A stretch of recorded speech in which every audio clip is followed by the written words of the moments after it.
قیامت کے قریب اور بڑے لوگوں کو گمراہ کرے گا۔ تو حضور نے فرمایا جو سورہ کہف کی 10 آیات زبانی یاد کر لے نا وہ دجال کے فتنے سے بچ جائے گا۔ اللہ توفیق عطا فرمائے۔ اس سورہ مبارکہ کی آیت نمبر 9 سے اصحاب کہف کا ذکر شروع ہوتا ہے۔ اصحاب کہف جب حضرت عیسیٰ علیہ السلام کو اللہ کریم نے چوتھے آسمان پہ بلا لیا نا تو دقیانوس نام کا ایک بادشاہ ہوا بنی اسرائیل کے اندر، بڑا ظالم تھا، اس نے گمراہی پھیلا دی اور جو لوگ معاذ اللہ کفر اور شرک نہیں کرتے تھے انہیں قتل کروا دیتا۔ تو 7-8 نوجوان اپنا ایمان بچا کے بھاگے۔ او ہو اللہ اکبر، ساری دنیا مال بچا کے بھاگتی، وہ 7-8 نوجوان اپنا ایمان بچا کے بھاگے کہ یہ ہمیں کہیں کفر کی طرف نہ لوٹا دے۔ تو جا کے ایک غار کے اندر چلے گئے تو ایک کتا بھی ان کے ساتھ ہو گیا۔ انہوں نے کتے کو بڑے روڑے مارے کہ یہ اگر بھونکے گا، آواز نکالے گا تو ہم پکڑے جائیں گے، ہم نے تو چھپنا ہے۔ پر اس کو نہ ولیوں سے پیار ہو گیا تھا، اس نے کہا بھگاؤ جتنا مرضی مجھے، فطرت میری ہے کہ میں بھونکتا ہوں، پر جب اللہ کے ولی ہوں تو پھر میں ادب کرتا ہوں۔ یہ قرآنی واقعہ ہے۔ اچھا، یہ عین وہ واقعہ ہے قرآن مجید کا کہ جو بہت ساری چیزوں پر ویسے نص ہے اور بہت ساری زبانیں ویسے گونگ ہو جاتی۔ تو وہ 6-7 لوگ تھے، وہ چلے گئے غار کے اندر، جا کے انہوں نے پناہ لے لی۔ بادشاہ کو پتہ چل گیا کہ غار کے اندر ہے۔ اچھا، اللہ کی قدرت جیسے داخل ہوئے انہیں نیند آ گئی، یہ سو گئے۔ اور قرآن مجید کہتا ہے، قرآن مجید کے یہ لفظ ہیں کہ کتا غار کے منہ پر بازو پھیلا کے بیٹھ گیا، گویا اپنے مالکوں کی خدمت کر رہا ہے۔ اب میاں صاحب کی ایک بات کر لیں درمیان میں۔ میاں صاحب فرماتے ہیں جنہ تناں وچ عشق نہ رچیا، کتے ہونا تھی چنگے، اور چلو مالک دے کر راکھی کر دے، صابر بھوکے ننگے۔ یہ دیکھو نا کہ اتنا تو ان کے اندر بھی کمال ہے۔ اپنے نا دونوں بازو پھیلا کے، کتا بھی غار پہ بیٹھ گیا، ان کو نیند آ گئی۔ بادشاہ نے پتہ کرایا کہاں بھاگ کے گئے، تو کہا وہ غار کے اندر ہے۔ بادشاہ کہنے لگا کہ ان کی سزا یہ ہے کہ ایک دیوار چن دو غار کے منہ میں، غار کوئی بند کر دو۔ جس بندے کی ڈیوٹی لگائی نا غار چننے کی، بندہ بڑا نیک تھا، اس کو دیوار بنانے کا ذمہ دیا۔ اس نے نا دیوار بھی بنائی اور ایک تختی پہ نا سب کے نام لکھے، اور وہ تختی ایک صندوق میں رکھ کے وہاں بند کر دی، اور اسی طرح کی ایک تختی اس کے نیچے لکھا کہ ایک تختی ان کے ناموں کی نا میں مال خزانہ میں بھی بند کر رہا ہوں۔ اللہ تبارک و تعالیٰ کی قدرت کے بعد مفسرین نے لکھا ہے وہ 100 سال تک سوئے رہے، اور بعض نے لکھا ہے کہ 300 سال تک سوئے رہے۔ 300 سال کے بعد اس طرح ہوا کہ حکومتیں بدل گئیں۔ بیدروس نام کا ایک بادشاہ آ گیا، وہ بڑا نیک دل تھا، اس نے ہر طرف حضرت عیسیٰ علیہ السلام کی شریعت کا پھر سے نعرہ بلند کیا۔ اب نا کچھ لوگ ایسے تھے جو منکر ہو گئے تھے کہ مرنے کے بعد دوبارہ کیسے اٹھیں گے۔ بادشاہ ایک دن اجرے میں گیا، جا کے دعا مانگی، یا اللہ کوئی ایسی بات دکھا جس سے لوگوں کا ایمان پکا ہو جائے۔ اس طرح کے بادشاہ ہوا کرتے۔ تو رب کریم نے کہا میں نے تو پہلے ایک راز چھپا کے رکھا ہوا ہے، کھول دیتے ہیں۔ اس نے دعا مانگی، اور ادھر کیا معاملہ ہوا، ایک چرواہا بکریاں چرانے والا وہاں سے گزرا۔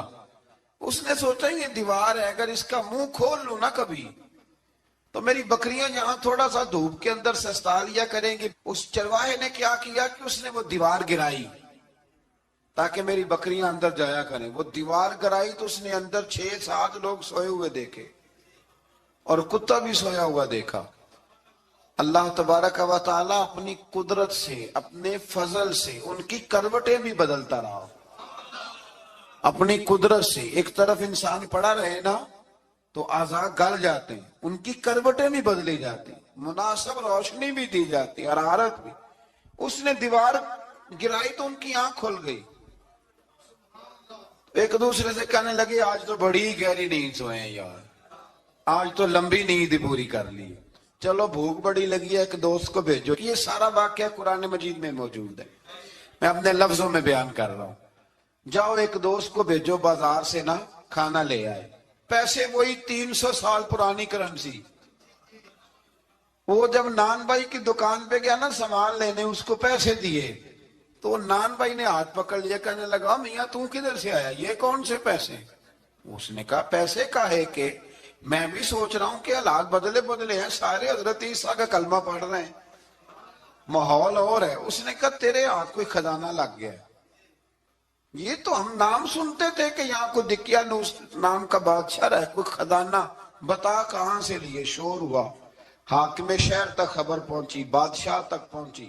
اس نے بتایا کہ بھئی ہم تو دقیانوس کے ڈر سے بھاگے ہیں، کل بھاگے ہیں یا آج سویرے، اتنا زیادہ ہمیں پتہ نہیں، کل یا آج سویرے بس نا، اتنا سا ہمیں یاد ہے کہ ہم گئے تھے۔ بہرحال لوگ جمع ہو گئے، اکٹھے ہو گئے، غار تک پہنچے۔ اب جو غار کے اندر تھے وہ پتہ کہتے لگتا ہے ہمارا دوست پکڑا گیا ہے۔ پکڑا گیا تو اب بندے جمع ہو، وہ اندر ڈر رہے تھے، تسبیح کر رہے تھے، اللہ کو یاد کر رہے تھے، ادھر یہ پہنچ گیا۔ جب ان لوگوں نے یہ جیتا جاگتا رب کے فضل کا نمونہ دیکھا اور بادشاہ نے کہا کہ یہ کیا ہے، صندوق کھولا تو اس کے اندر وہ تختی لکھی تھی کہ یہ ان کے نام ہے، یہ دقیانوس سے ڈر کے بھاگے ہوئے ہیں، یہاں یہ سو رہے ہیں، اور اسی کی ایک تختی میں نے فلاں جگہ بھی دفن کیا، وہ تختی بھی وہاں سے نکل آئی۔ اب سب لوگوں کی آنکھوں میں آنسو آئے اور سب کہنے لگے لا الہ الا اللہ، لا الہ الا اللہ، لا الہ الا اللہ، سب کہنے لگے ان اللہ علی کل شیء قدیر۔ جب ان کی بات پوری ہو گئی، لوگوں کے ایمان پختہ ہو گئے، تو اصحاب کہف کہنے لگے کہ ہمیں اب اجازت ہے، ہم پھر دوبارہ غار میں جاتے ہیں۔ وہ غار میں گئے تو رب نے پھر انہیں موت عطا فرمائی، نیند عطا فرمائی، تحفہ دیا۔ بادشاہ نے پھر اس کے آگے دیوار بنائی اور وہاں بادشاہ نے ایک مسجد تعمیر کرا دی، لوگ زیارت کرنے جاتے۔ یہ اصحاب کہف کا ذکر ہے۔ اب یہاں ہمارے مفسرین نے لکھا ہے کہ وہ جو کتا تھا نا وہ بھی ساتھ ہی تھا۔ اللہ قیامت والے دن اسے انسانی، یا تو انسانی شکل ملے گی یا جیسے رب کا فضل ہوگا رب کریم اسے بھی جنت عطا فرمائے گا۔ اس نے تبلیغ کی، دین کی، اس نے کیا کیا؟ تبلیغ کی، نمازیں پڑھی، روزے رکھے، حج کیا، 10 صورتیں صحیح اس کیتا کی۔ اسی آنکھیں نا خدا کے فضل سے ہم پر ہے سایہ غوث اعظم کا، ہمیں دونوں جہاں میں ہے سہارا غوث اعظم کا۔ لوگ پریشان ہو جاتے ہیں، کہتے ہیں کس طرح کی بات کرتے ہو؟ تو میں نے کہا اصل میں تیرا عقیدہ کچا ہے، وہاں تو کتا چلا جائے ولی کے پاس تو رب اسے جنت دے دیتا ہے، تو جیگتا جاتا مومن جائے تو اللہ کیوں فضل نہیں فرماتا؟ اس سے آگے نا پھر آیت نمبر 32 ہے، اس میں اللہ تبارک و تعالیٰ نے 2 لوگوں کا واقعہ بیان کیا ہے۔ فرمایا ایک شخص کے انگوروں کے باغات تھے اور چاروں طرف سے انہیں کھجوروں کے درختوں نے گھیر رکھا تھا اور درمیان میں کھیتی بھی تھی اور بیچ میں دریا بھی بہہ رہا تھا، اور ان باغات نے بہت عمدہ فصل دی۔ ایک دن یہ شخص اپنے ساتھی سے کہنے لگا میرا مال اور افرادی قوت تم سے زیادہ ہے، مجھے یقین ہے کہ یہ باغ کبھی برباد نہیں ہوگا، اول تو مجھے قیامت کا یقین ہی نہیں معاذ اللہ، لیکن اگر قیامت آئی تو مجھے وہاں سے بھی بہتر مال ملے گا۔ اس کے دوسرے ساتھی نے کہا تو اپنی اصل کو بھول گیا ہے اور تو نے اپنے خالق کی ناشکری کی جو کہ وحدہ لا شریک ہے۔ اگر تم نے باغ میں داخل ہوتے وقت ماشاءاللہ لا قوت الا باللہ کہہ دیا ہوتا تو یہ تمہارے حق میں بہتر ہوتا۔ اگرچہ مال اور اولاد میں تم سے کم ہوں، لیکن میرا ایمان یہ ہے کہ اللہ تعالیٰ مجھے اس سے بہتر نعمت عطا کرے گا، اور آسمان سے کوئی آفت آئی اور تمہارا باغ تباہ و برباد ہو جائے گا، یا اگر اس کا پانی زمین میں دھس گیا تو پھر تم اسے تلاش نہ کر پاؤ گے۔ بالآخر اس شخص کا باغ برباد ہو گیا۔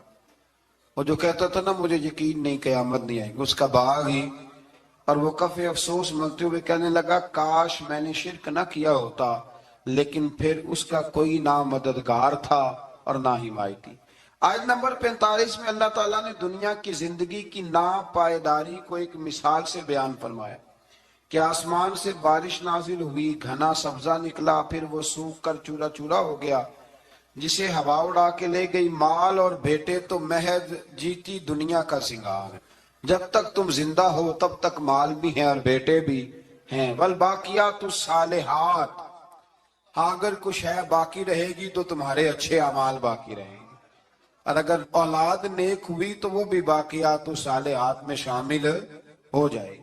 آیت نمبر 47 سے فرمایا کہ قیامت کے دن تمام روئے زمین پر ایک کھلے میدان کی صورت میں ہوگا، سب لوگ صف باندھے رب کے حضور اکیلے حاضر ہوں گے اور اپنے اعمال ناموں کو دیکھ کر خوف زدہ ہوں گے، کہیں گے ہائے افسوس، اس اعمال نامے کو کیا ہوا، اس نے نہ کوئی صغیرہ گناہ چھوڑا نہ کبیرہ، مگر سب کو شمار کیا۔ آیت نمبر 50 میں حضرت آدم علیہ السلام کو فرشتوں کے سجدہ، ابلیس کی نافرمانی اور شیطان اور اس کی ذریت کے انسان کے دشمن ہونے کا بیان ہے۔ آگے پھر ذکر شروع ہو جاتا ہے حضرت موسیٰ علیہ السلام اور حضرت خضر علیہ السلام کا۔ یہ لفظ خضر بھی ہے اور خضر بھی ہے، یہ دو تین طریقوں سے پڑھا جاتا ہے۔ حضرت خضر کے بارے میں مختلف روایات ہیں۔